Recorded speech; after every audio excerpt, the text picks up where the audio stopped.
Welcome to Divine Honey Podcast. I'm your host, your friend, Tamika Johnson. And I am your other host, little bro, Tim Johnson. If this is your first time tuning in, welcome. This show is about human experiences. That includes thought-provoking conversations and our Divine Honey guests sharing stories about love, life, journey, and purpose. If you feel inspired, show some love in the chat. This is your inspirational podcast. What's good with you folks? How are you, brother? I need this haircut. Damn. Haircut? What? Your bald spots growing in? Yeah, you don't see nothing, do you? Look at me. Look. Put your head down. Tim, please. You're only putting it down halfway. You're probably sprinkling some stuff up in there. Hey, Brad, look, man. Look, man. Look, man. Look, man. You eat your vegetables. You pray every morning. Your hair gonna grow back. I'm trying to tell you. What's popping with you, though, folks? Nothing. Oh, this fan, my friend Brienne made this for me. Did anybody ask about the fan, or you just wanted to share? I just wanted to show it. All right, that's pretty cool. It has my name on it. I see that. Pretty dope, man. So what's been going on with you, brother? It's been a while, a little bit. Yeah, it's been a little while. Started my program. That's been okay. Going well. And work, family time. We go to the Wisconsin Dells for the 4th of July. So we're trying to get the house in order for that. But yeah, man, we chilling, bro. It's the summertime. Oh, how long you guys? Well, how long y'all gonna be in the Dells? Well, we leave tomorrow after work, and then till Sunday morning. Oh, we got to check out at 11 o'clock Sunday. Are you guys gonna stay at where they have the water park and stuff at? Yeah, we're staying at Great Wolf Lodge. Yeah, that's where we stayed. So it should be cool. You liked it there when you was there? It was cool. It was a cool hotel. I mean, it looked older to me, but It's a good family hotel. I had no complaints about it. I went for my friend B. She had her 40th birthday, so all her friends and their kids and all that stuff went. Though it was, a lot of children, and only 2 of us didn't have kids. I mean, I still had fun though. Yeah. I don't really be doing anything different. I just still be having my little cocktails. I went to the water park. It was fun. Oh, there's this thing we did, a little excursion. You get on this, it's like a boat, but it has wheels. So first you're going down some path, and then once you hit the water, the wheels go up. Yeah. It looks like it looks like an army tank. Oh, okay. But it was okay, cool. A little summer. Cool. Kiddos. Cool. Yeah, we're about to go up there, kick it, chill. Josh and Brandon are going, so it should be cool kicking it. Okay. Father's on deck. Y'all gonna help out with the children? You already know I always help out with mine, so you ain't gotta worry about that. So I have a question. So I haven't watched, when you watch clips of anything, you don't ever have everything in scope. But I've been watching the clips of Ashanti and Nelly and their new reality show. And basically he said, I told my wife I'd give her the world, but I'd give her as many nannies as she needs, but basically he won't change diapers. He's not changing a diaper. He said, really, the baby's kind of all yours in a sense until it can walk and talk. 3 years old. He goes, enjoy. Because once he hits 3, he's the crew now.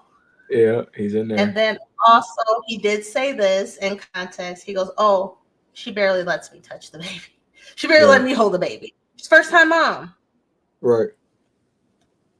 So what do you think of that? I guess people are on him hard. People are on him so hard that they're saying that she should leave him. That's just the internet, bro. People are trolling. That's just straight ignorance for people. And also, Yeah. she kind of, a lot of her, you want your baby to yourself, and this is her first time doing it. Well, there's a lot of variables in there. So, are they? Do you know if she's breastfeeding? Yes, 100% breastfeeding. Yep. So, Comes a really, lot in the show. from zero to whenever she stops breastfeeding, the dad is irrelevant. Because like the truly, like we can support and help a little bit. Like say, like when Brady she needed a break or something, like I could hold Kingston or whatever. But like the only way to calm him down was that we put him on on her chest or anywhere around that area. That's calming right away. So like from that, there's a time frame where like we're just like, what do you want us to do? Because they're not messing with us at all. Kingston just now, like I would say, like within the last 6 months, kind of started to like really rock with me. But he still is a mama's boy to the max. Like that's just what it is. So like at the age of 3, I think it's cool. I guarantee you, he's saying he's changed the diaper. Yeah. I promise to you, he's changed the diaper. They also doing it on a TV show. Right, and you have to. And for one, I'm sure he's not just walking past a crying baby and just like, he's being helpful, being fun. Another person, it's a show. You have to amp it up. Yeah, 100%. People are ignorant, bro. We got a lot of sheep. You know what they kept? The comments are wild. She shall leave him. Run for your life. He's a red flag. They're married, you guys. The stuff, even if all those things are a little problem, they can be worked out. Come on. It ain't that serious, bro. They're like, she's settled, she's miserable. But he did say, I told her all this. I'll give you all the babies in the world. You can have as many kids as you want. So he did say all this up front. They are happy. Yeah. This is probably the happiest they've both ever been in their life right now. Yeah. I believe it. I was like, you guys, this is what happens. Now, I definitely, if I had a baby, of course, I would want my husband to be hands-on. But everybody's situation is what it is, right? But wait, stop. Why would hands-on? So you're saying that Nelly isn't hands-on? I don't know. I would say it's a TV show, bro. It's a TV show, but I would also say that the type of hands-on people are expecting, I do believe it's because the child is young and attached to the mom and she's breastfeeding. I do agree with that because I've seen it even with my friends, like when those babies are babies, they're very attached to their mom. 100%. That's why I asked if they were breastfeeding. Like if you're breastfeeding a baby and you're the father, I know this firsthand. You're irrelevant. That baby don't want nothing to do with the dad at all. Yeah. And it kind of hurts your feelings as the father because you want to be there to help, but the baby don't want nothing to do with you. All they want is milk. They want to eat food. That's it. Yeah. And they eat naps. They eat and sleep and cry for like the first 2 years. So I don't know these people's lives is what I'm saying too. So yeah, of course you want someone hands-on. Let me say it this way. You want someone who's hands-on and a partner, and that helps. But in everybody's situation, it can look differently. 100%. And who are we to judge? That ain't none of our business anyway. I was just like, man, y'all they said divorce. I was like, wait, hold on. Hold on. That's why we go ahead. If she's happy, then what does it matter? They're reading every facial expression. There was one where I think she did right as a wife. What did y'all expect her to say? When he did the Trump thing, you could tell she was not in agreement with it. She didn't come out and say that. She just she questioned it. She was like, are you sure? He was like, well, I'm thinking about it. He's kind of played his case. You could see she was like uneasy, and she just supported him, but she didn't agree. You could tell she didn't agree, and it probably would be something she wouldn't do, but she supported him. But what else is she supposed to do? They're married, bro. And you don't know what their conversation was really off camera. But what did you expect? We don't know nothing. Like, was she supposed to like, No, they was wild. But then I was thinking about all these, I think in relationships having these standards, right?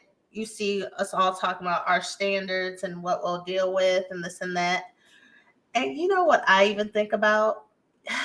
When you have two people, you know this, I'm talking, but just thinking about it, you have two people with different feelings, different outlooks, different aspects, and we're not always going to agree or be on the same page. Yeah, of course. Yes. We can even have had a conversation about it in the page. They done turned the damn page. Bruh. So I say that is, I know everybody, us singles, we ain't putting up. You should have your standards. Of course, no one's saying getting rid of your standards, but I would say understand that you might have to work through. You're gonna have to work through some things. It's not going to. You will. You will. Yes. You're growing together. You're gonna have to work through some stuff, Yeah, and sometimes 100%. it's not gonna be easy. It is not gonna be easy. Heck no, it ain't easy. But you're better when you come out the other side. Yeah, but I think we've all like experienced so much hurt and all these things, and now you see people. Well, we're judging each other's relationships for. Oh, that couldn't be me. Well, I said, oh, go ahead. No, I just said if I ever get married, I would say this: I probably will not be discussing my marital things with my friends. If I had to talk to somebody, I would talk to somebody that's married and that's trusted. I'm trying to tell you, bro, the issue, and you just put the nail right on the head. Mm-hmm. You're trying to, if you're a single person and you want something of a relationship, you want a successful marriage or whatever, who do you go talk to? You don't go talk to your nappy-headed friends that ain't got nothing going on, right? Why they gotta be nappy-headed? Whatever they are, your friends. You ain't go because they not in no successful relationship neither. You go talk to the people that are in successful relationships. If we want somebody if we want to make money and be an entrepreneur, do I want to go talk to a person that has not been successful in business? What am I going to learn from that? Maybe I might learn what not to do, but I want to go talk to the person that is all the trials and tribulations and that has success. We sit here and we get into these cliques and we want to kick it with our people, which is cool. Do you, right? Uh-huh. But if my people ain't improving or achieving at a higher level, we all birds of a feather flock together. We not improving as a group, as a whole. We got to move to this way. That's the same thing goes with relationships. I'm getting advice from my aunt that's had 5 failed marriages. What is she gonna tell me? That men suck. That's gonna be the theme. Men suck. Or people who probably have had failed marriages could probably tell you what not to do too. Yeah, it could go both ways. It could go both ways. Where like, you might have that person like, go. But 5 divorces, you ain't getting it ain't in it. Maybe 1, 2, I'm probably not gonna listen to you. That's just me personally. Yeah. 1 marriage, you're probably gonna get more game than you can ever get because you learn more about yourself during that time to figure out what I actually want. Because sometimes people do rush into marriage and they haven't had real partnership, but it was more of a convenience type situation or whatever the circumstance is. It was rushed. Right. I think, and I wonder those first couple years for some people can be very, very hard.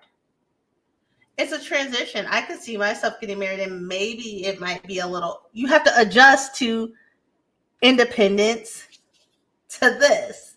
I think I could see that being if you've been independent and lived alone for a long time.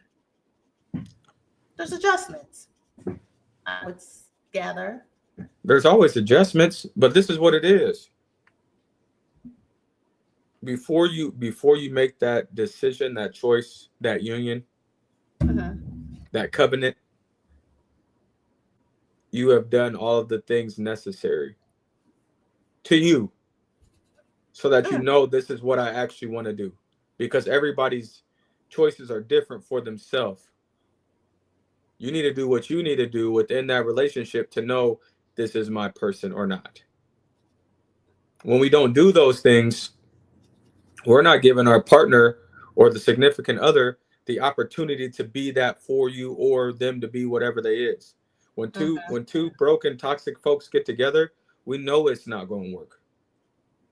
Now, if we meet and we're both in agreement that we're working on each other and we're both like 2 3 years removed from a bad relationship, that's a whole different session. But when we rush to try to build and there ain't no foundation, you're falling right through every time. Facts. And I'm not saying that to be mean, so I hope nobody takes it as rudeness or not, but I'm just saying, like, Mm-hmm. take the time. Take the time. I You have a get question. married to be with the person for forever. So, do you think it's possible, those stories where we met and we were engaged 6 months later? I mean, I think there's outliers. Does it Mm-hmm. happen? Yeah, 100%. Is it common? No. All the shows that we see, I think the last Bachelor, it was Matt James. I think him and his girl were together like 2.5 years or something. They just broke up. And I think that was maybe one of the longest ones. There could be a bachelor that's still married. I have no idea, but those are like outliers. So, what do you think of? Okay, let's do this timeline. Let's say you meet someone. Fine. You're seeing each other for 3 months. At the 3 month mark, let's start here. Do you think it's fair to be like, either let's be in a relationship or be exclusive? 3 months. How many dates have you had in those 3 months? Are you going on a date like every week? Or are you doing it Let's every other say week? let's say by the second month we see each other at least 3 times a week. And then yeah, 3 months. I mean, even if you're already seeing yourself, if you're seeing each other 3 times a week and 2 months, you guys want to be together. Hmm. And then, so okay, by the third month we're in a relationship. By the 6 month mark, when do you think is appropriate to get engaged? The year mark? I That's just mean, it's engagement. I before you get engaged, and I know some folks might not like what I'm about to say. I think you need to live with the person before you get engaged. Even engaged? Yes, ma'am. Ew. Because there's still at 6 months, you can still hide. That is true. I don't know what your breath smells like in the morning. I don't know what your bat when you go to the bathroom what it smells like. I don't know what your nonverbals are. I don't know how you sleep. I don't know if you are really actually cleaning up after yourself. Like there's so many things that we don't know about a person until you get to live with them. I think the That's living with you is that trial period of okay, I can withstand this hot breath in the morning. I can withstand these little funky attitudes that you get. I can withstand some of these. You know what I'm saying? Like that's how you really right. you know the person. Well, you want to know something interesting? I was talking to someone, and they said they wrote down what they want in a person, deal breakers, but also what they can tolerate. Just there's going to be things I never heard of that category. Just some things that you could personally let go. But But it's then, oh, go ahead. I was about to say, but it's wild because you make that list based off of past relationships, right? Okay. So now all of that comes to fruition once you live with the person, and you like, well, damn, I need to add 10 more things to this list Oh, because which you part of the list? Which you can tolerate? and on all categories Oh, okay. because you're still growing Uh-huh. and you're changing. We're always evolving as the human race. So past relationships, these are what I learned about myself in those relationships, which is why I made these categories and put these things under that list. But from that time to me and present in a relationship, yes, I have this as my foundation, but within the new person, now I could even subtract. Okay, well, I guess I can tolerate this with him or Uh-huh. her. Oh, Uh-huh. dang, I can do this with him or her. Oh, I don't like this with him or her. Like that list will change That's facts. because you come to grow when you truly love somebody. There's a lot of stuff there is a lot of stuff that you will tolerate or take away or not tolerate. You know what I'm saying? Because now you've gotten your routine and your structure, and you guys are solid. That's why I said, to me personally, now this might not be for everybody, and everybody might not agree with this, but for me, I enjoyed being able to live with Brienne before we got married, because then we got to really know each other. Mm-hmm. Before we decided to get married with each other, we got to know each other. After 2 months, I already knew what time it was once we moved together, because we were cool. Right. But you got to, I think it's important to really know your partner before whoever proposes, before you ask that question, because to me personally, and this is changing also, I don't even know if marriage is as important as it was in the past. When I proposed to Brian, I said, I want you forever. Mm-hmm. That's what I want to do. This is my vow to you. I want to be with you forever. I hope you feel the same way. Mm-hmm. You dig what I'm saying? That's what marriage means to me. That's how high I hold marriage. And then we make that union with God. You know what I'm saying? Like I want that to be forever. I don't know if everybody goes into marriage with that same intentions in this present day. No. I was on a date and we were talking about a couple of things. We did talk about prenups, stuff like that. And he was like, but shouldn't there be a level of trust? There is. But if there's assets and finances and things, we need to be clear. It's a conversation. It's not one way or the other. It's what fits for our situation. Mm-hmm. So I don't think that if there's just certain assets involved, right? That just in case, and especially for the people who don't have a good track record in relationships, that it could go either way. You don't Prenups are tough. They're tough. I mean, that I think it's important to have a conversation about it, but they're Yes, tough. because you're going to have conversations about finances anyways. Yeah. So if there's certain things that one person has maybe more or something they want to protect, or there's a clear understanding of what that looks like if we separate. This right here, I've had a lot of friends get a divorce, women, and they've had to pay out and But see, pay now down. you're skewed because of that. Um, no, I'm not. There's certain things. No, I'm not, How are you? because I felt that way before. Look, I think finances are important to talk about. They call that confirmation bias. It's not. I Okay. no, I'm not saying that it's not called that. I'm saying I would have, regardless of their situation or anyone's situation, I would have definitely had a conversation about About finances. a prenup. I would prenups aren't a bad thing. I'm just saying. Yeah, I would have that conversation. I've said that a long time ago. Okay. And how's that guiding you? So where's it guiding you? Where you at I've right now? never been engaged before to have a conversation about a prenup. But you But just we said you was on a date talking about it. Oh yeah, we were talking about it. It didn't Yeah. affect anything. He got what I was Yeah. saying. I was Yeah. like, it's just like the particular this person, they have properties, they have stuff. Right. You know what I mean? So it's, what does that look like? I guess to me, man. That he didn't, and I'm older. We're older, that we've accumulated things that have nothing to do with each other. No, and I dig all that. And I know. Or you could say, hey, that's fine. We're still doing life together. You would get a piece of this. Or like example, okay, we're gonna buy a house. What I mean, for me, I'm not gonna fight over a house. I'd rather just sell it and we go And on a split normal it. business Yeah, and you split sell them it. to split it. Right. That's what I wouldn't make it hard. So the prenup I'm talking about isn't like this thing, this money. It's just having a conversation of what finances look like to us and security looks like to us. Yeah, that's fine. And if it goes into where we get a prenup, then that's fine. I would not be offended.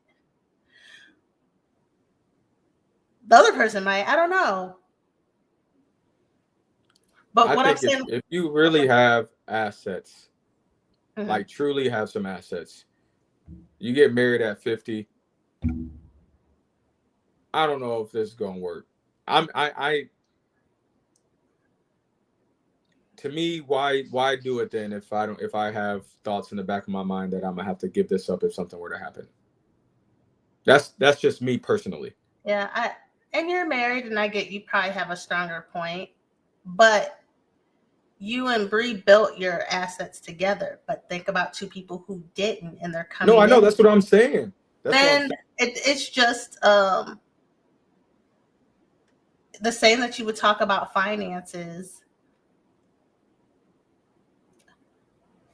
and financial security with them. That's just another added thing. That's all it is to me. It's still a part of the financial talk that you have to have. Right. I just think if we go together in a union, create this love called marriage, it's ours. That's me. Yeah. And like you said, I've had a different experience. We've built together. You know what I'm saying? We already do everything 50-50. We got our stuff rolling. We starting to get like 3 savings accounts. We're starting to get debt pay. Like we're getting stuff rolling, right? Mm-hmm.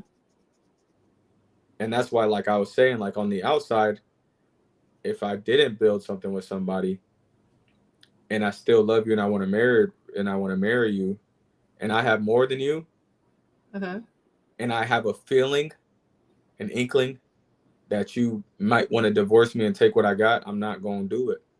It's not, and to me, it's not even that. It's just a conversation of, especially getting married older, we have these things. But in And that what was conversation, you can see how people respond to what is being said. right. If you're Even listening to what they're saying, they'll tell you who they are when you're right, talking about finances. You'll see how irresponsible people are, or you'll see how impulsive they are. You know what I'm saying? You'll see all of those things in having the conversation about finance. And also, if they're not able to even talk about finance, then that means they're not even about it. right, So that scares me. Because now if I bring you into mine, you about to mess me up. right. So I So just think there's a lot of levels and variables, and when you bring it into it, it can create confusion, and it can get convoluted. That's just my own thoughts. that is true. So I have a question. So let's say one person has an account. They've saved all this money from 19 years old to 40. Right. You know what happens in those divorces. That's what I'm trying to. That's what I'm saying. Right. So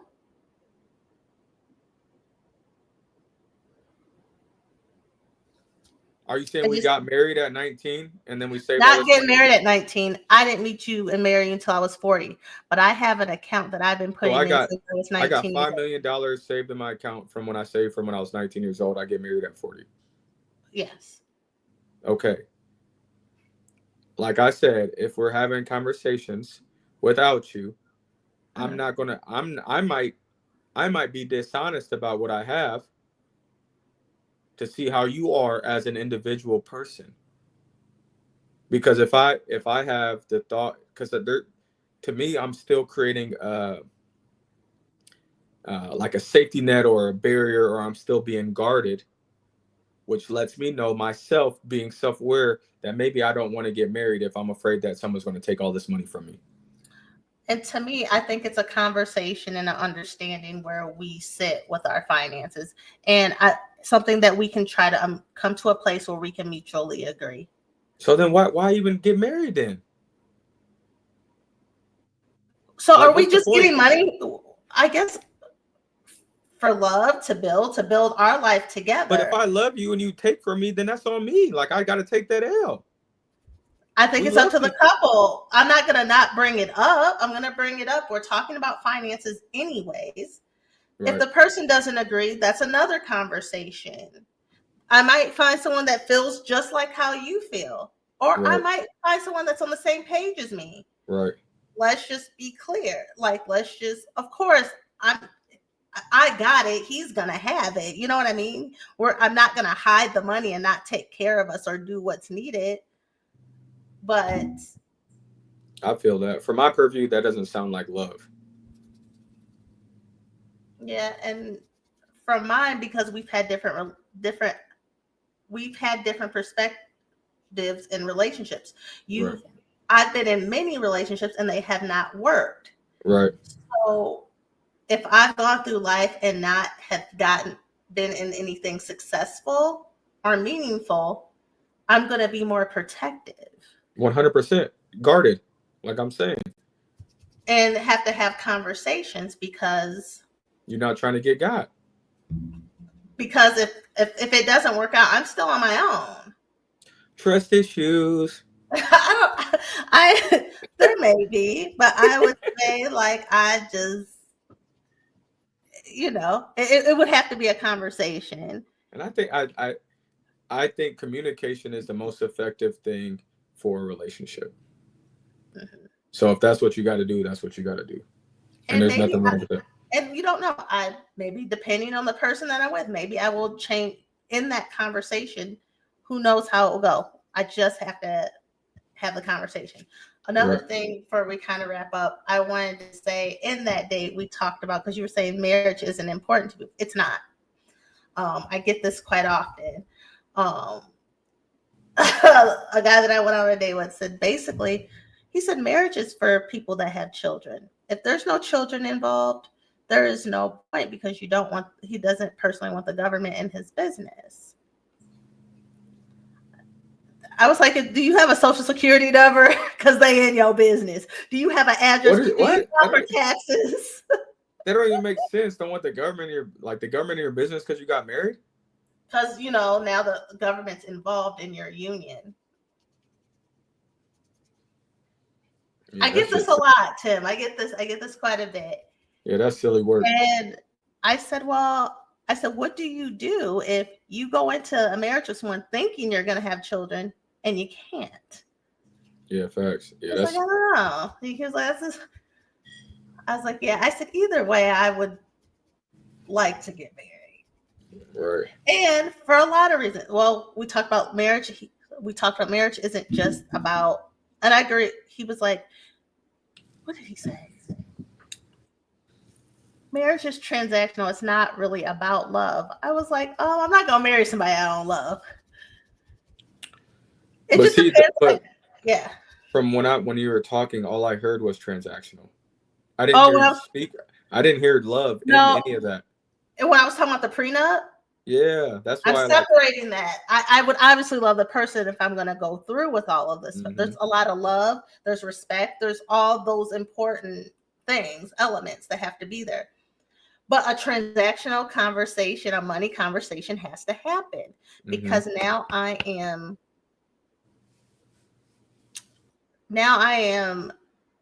I'm in a financial legal arrangement with someone now.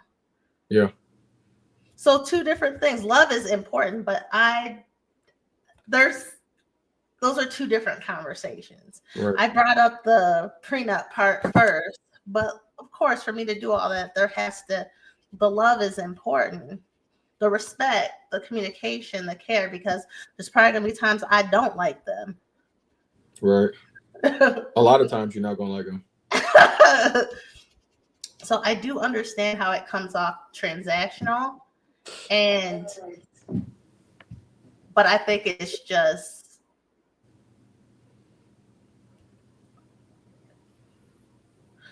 different lives that have been left. Right. And my fear is also not having security. I was waiting for you to get there. That is a real fear. Like I know. Look, I mean, I'm not saying like just kind of how we just kind of grew up a little bit. Like there wasn't security in the home. None. And I have guaranteed. Well, I've done that for myself as an adult. Yeah, and you're not going to put yourself back, which is why you're having these conversations about finances and prenups. And I don't have that much, but I have a little something that could be probably protected. There's a root cause to everything, bro. That's Yeah. all. And then, but I think it's an honest conversation. And that's cool. Okay. Tim, what do you want to leave off with? What's I your think you call be to action? forgetting. I be think you be forgetting. I got a family I got to attend to. They'll be fine. You didn't invent it. They ain't the you didn't invent it. You'll be fine. Kingston All needs right. to learn how to chill out. Tell him I'm gonna come beat him. Y'all, I'm Yeah. really not gonna beat my nephew. He ain't scared of me. He's the age of 4 has been tense. He's yeah, it's been tough. All right. All right, well, hold Married for on. love. Married for love. Communicate with your partner. Be a good partner when you're in it. Don't do it just because. Do it because you want to and you love the person you want to be with. I agree. And have the conversations, all of them. All of them. It's important. All of them. Yep. Because you might not be a match after all these conversations. So, Facts. or you may grow in some areas Yep. out of those conversations. So if you guys enjoy the show, please like, share, and hit that notification button on YouTube. You can also listen, follow, and rate the show on Apple Podcasts and Spotify. I will put the links in the comment section. They're also in the About section. If you guys are interested in being a guest or know anyone that wants to be a guest or have any topics that you would like us to discuss, please email me at bougiegirl@gmail.com. That is BOOSHEGURL@gmail.com. Until next time, you guys, peace and blessings.